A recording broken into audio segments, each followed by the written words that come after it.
pembangunan, yaitu pendataan, perencanaan, pelaksanaan.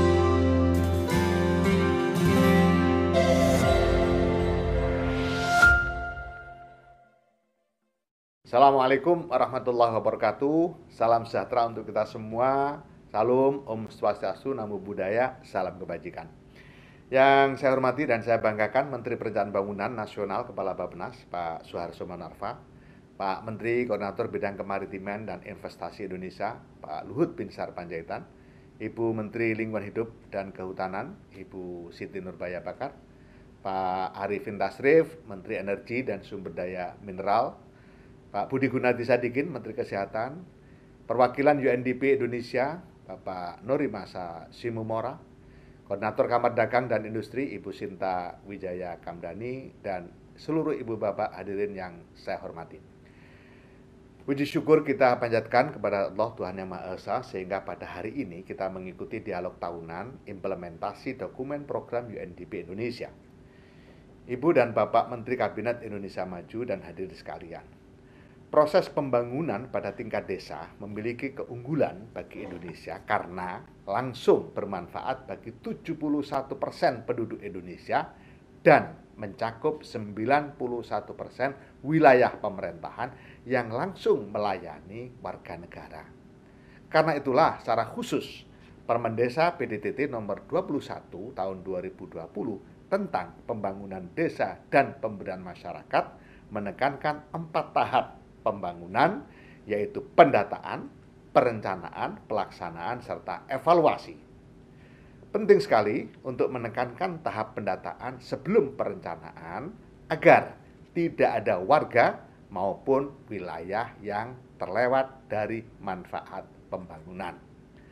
Bapak Ibu sekalian yang saya hormati, sebagaimana dimaklumi bahwa puncak konsolidasi beragam aspek pembangunan termuat dalam 17 tujuan SDGs yang dalam konteks Indonesia dituangkan dalam Perpres 59 tahun 2017 tentang percepatan pencapaian tujuan pembangunan berkelanjutan. Agar bisa dijalankan dalam kehidupan sehari-hari di desa-desa, maka Kementerian Desa, Pembangunan Daerah Tertinggal dan Transmigrasi menyusun pelokalan menjadi SDGs desa. Pelokalan SDGs desa mencakup pelokalan diksi tujuan, logo SDGs hingga indikator dan sasaran pembangunan desa.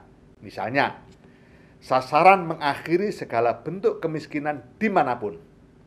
Kita lokalkan menjadi desa tanpa kemiskinan.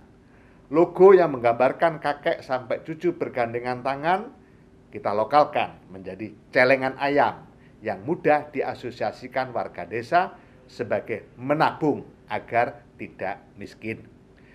Indikator di dalamnya dilokalkan pada tingkat warga, keluarga, rukun tetangga, dan desa. Terdapat data by name by address dan jumlah baik orang miskin maupun miskin ekstrim yang belum mendapat BPJS, yang masih sulit bersekolah, dan sebagainya.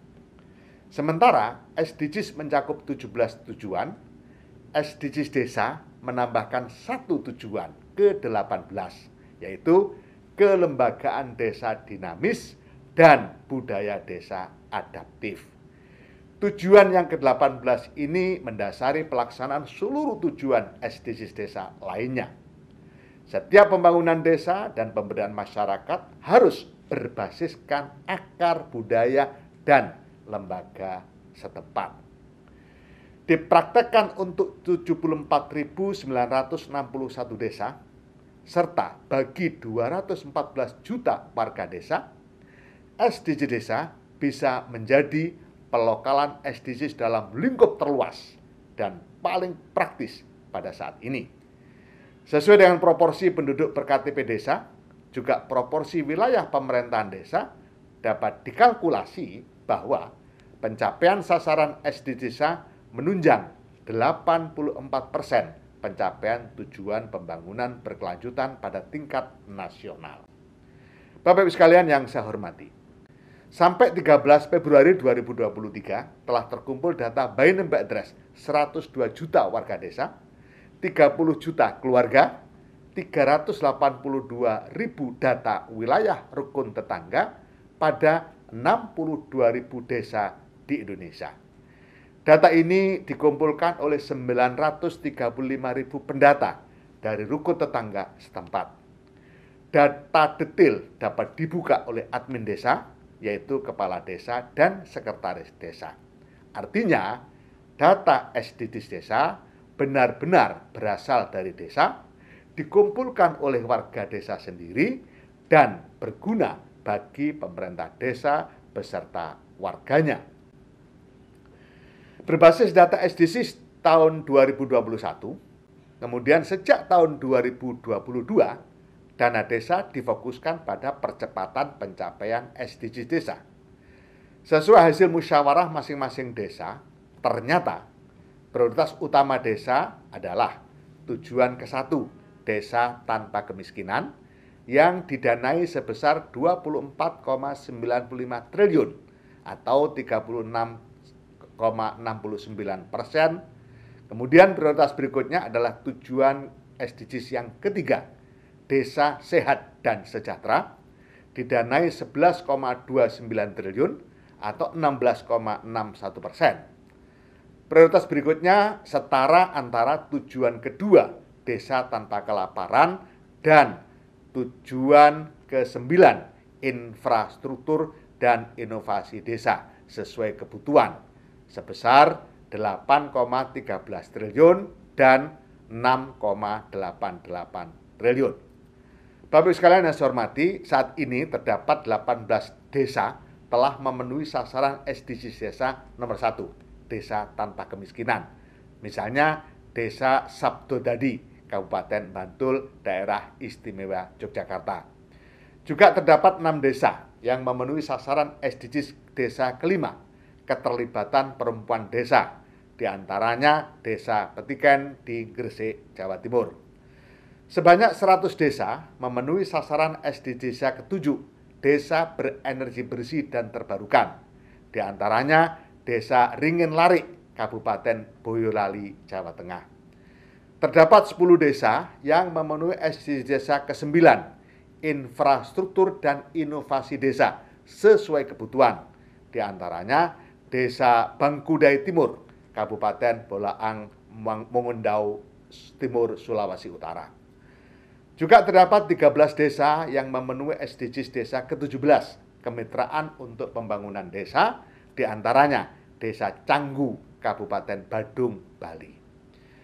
Bapak Ibu sekalian yang saya hormati, meskipun saat ini tingkat capaian SDGs desa belum maksimal, namun jelas sejak tahun 2022 desa-desa telah memiliki peta jalan SDGs desa masing-masing. Tiap desa memiliki peta jalan sendiri yang berbeda dari desa lain.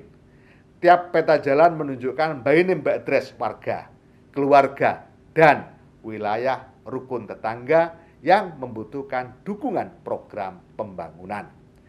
Pada titik inilah pembangunan asimetris dapat dijalankan hampir sempurna, yaitu sampai ranah masing-masing warga desa sesuai kebutuhannya masing-masing. Ibu bapak sekalian, para Menteri Kabinet Indonesia Maju yang saya hormati. Sebagai hasil kerjasama Kementerian Desa, Pembangunan Daerah Tertinggal dan Transmigrasi dengan UNDP dan pemerintah Basque Spanyol, data SDGs desa juga diintegrasikan dengan platform inovasi sosial atau SIP. Tujuannya menguatkan keterkaitan kebutuhan warga dan hasil analisis SDGs desa. Ini dijalankan untuk desa-desa di Papua, Papua Barat, Papua Selatan, Papua Barat Daya, Maluku, Maluku Utara, dan Nusa Tenggara Timur. Tahun ini terdapat 220 kabupaten diselenggarakan sekolah lapang antara Kementerian Desa PDTT, Pemda, dan lembaga swadaya masyarakat. Sebagaimana platform inovasi sosial, tim ini masuk ke desa-desa contoh, menggerakkan pemutakhiran data, menggali kebutuhan warga, lalu dihubungkan dengan hasil analisis dan rekomendasi SDGs desa, kemudian menggunakannya dalam penyusunan RKP desa, akhirnya mengarahkan APB desa 2024 guna pencapaian tujuan-tujuan SDGs desa. Desa-desa yang telah mencapai satu atau lebih tujuan-tujuan SDG desa terus dikaji dan didampingi. Ini desa-desa yang hendak dijadikan contoh bagi masyarakat internasional untuk belajar mengenai pelokalan SDGs desa sampai level desa dalam implementasi yang masif hingga 74.961 desa di seluruh Indonesia. Juga pada hari SDG desa yang nanti jatuh pada tanggal 14 Juli 2023 diselenggarakan serangkaian pertemuan global, baik seminar internasional, forum pegiat pelokalan SDGs, hingga apresiasi PIN SDGs desa bagi desa-desa yang sukses memenuhi satu atau lebih tujuan-tujuan SDGs desa. Ibu dan Bapak Menteri Kabinet Indonesia Maju dan hadirin sekalian, demikian telah kami sampaikan pelaksanaan SDGs desa sampai tahun 2022 serta rencana penguatan SDG desa pada tahun 2023.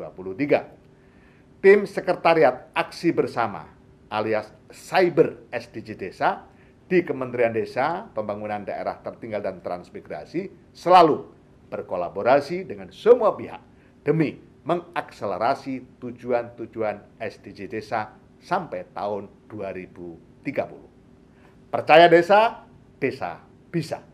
Wallahul muwaffiq ila aqwamit thoriq. Assalamualaikum warahmatullahi wabarakatuh.